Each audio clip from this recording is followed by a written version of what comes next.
Шум брата до Вичквикс Ялгат. Здравствуйте, дорогие друзья! Школа мордовских языков поздравляет всех с новым учебным годом и снова открывает свои двери для ребят, стремящихся познавать новое и изучать языки. Я, Леонид, и моя любознательная помощница Лисичка приветствуем вас на уроке ирзианского языка. Шум брат Леонид, шум брата до Ялгат. Лисичка, а подскажешь ребятам, какой теме посвящен наш сегодняшний урок? Конечно, ребята, послушайте стихотворение Татьяны Макшановой и догадайтесь, о чем мы сегодня будем говорить. Эрзен эйкакш корты теренкельсе, прокнармуне тундова моры. Боягинекс гайги вайгелезе, теки горни повне чольдерди.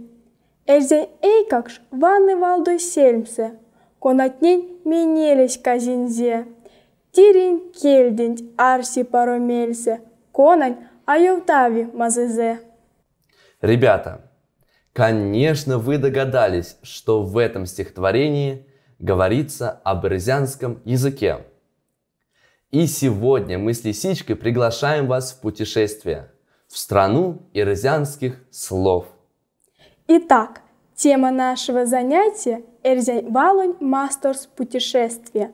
Путешествие в страну ирзианских слов. Ребята, мир слов, которые нас окружают, имеют волшебную силу. С помощью них можно совершать чудеса. В нашем путешествии мы постараемся вам показать чудесную силу ирзианского слова. Итак, первая наша остановка – это город Лексика. Его жителями являются ирзианские слова. Ребята, слово на ирзианском языке звучит как «вал». Слова бывают разные – добрые, нежные, грубые, обидчивые. Соединяясь друг с другом, они образуют словосочетание и предложение. Словосочетание по-ирзиански – «вал сюлмалкс», а предложение – «вал рисме». Слова разных языков помещаются в специальные книги – словари, в которых можно узнать о значении слов, их происхождении, правильном написании и многом другом. На ирзианском языке слово «словарь» называется «валкс». Друзья, вы, наверное, обратили внимание на то, что во всех названных словах встречается «вал». Это слова-родственники или родственные слова. По-ирзиански «райскинь валт». С помощью приставок, суффиксов слова могут превращаться в другие и иметь другое значение. По-ирзиански «смусть». Ребята, а подскажите, какие значения могут иметь слова? Конечно, слова могут обозначать предметы, лица, признаки, действия, состояния и многое другое. Друзья, а теперь попробуем с вами вспомнить ирзианские слова, которые мы с вами уже изучали, и попробуем объединить их в группы по значению. Итак, друзья, посмотрите в окно, назовите предметы, которые вы видите. Лисичка, поможешь ребятам? Конечно, это могут быть такие слова. Кудо – дом, лопа – лист, менель – небо, тетя – цветок, чи – солнце, чуто – дерево. Я думаю, ребята могут назвать большое количество ирзианских слов, обозначающих предметы. Молодцы! А теперь назовем слова-признаки. И я предлагаю вспомнить те из них, которые относятся к осени. Ведь эта удивительная пора радует нас сейчас своими неповторимыми красками.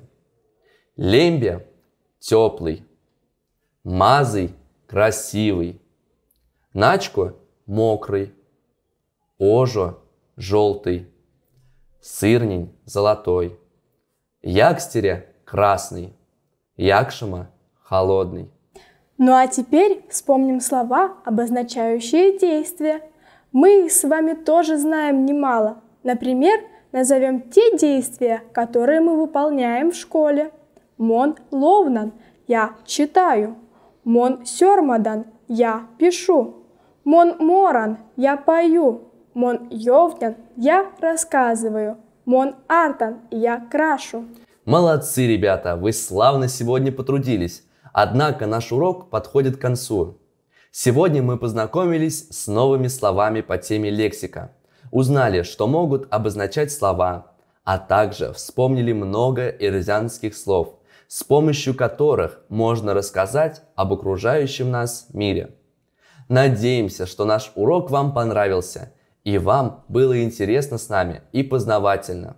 Друзья, мы будем рады, если вы продолжите наше путешествие в мир эрзянских слов вместе со школой мордовских языков. До скорых встреч! Вас то мазанок, вечквикс ялгат, улиде шумбрат.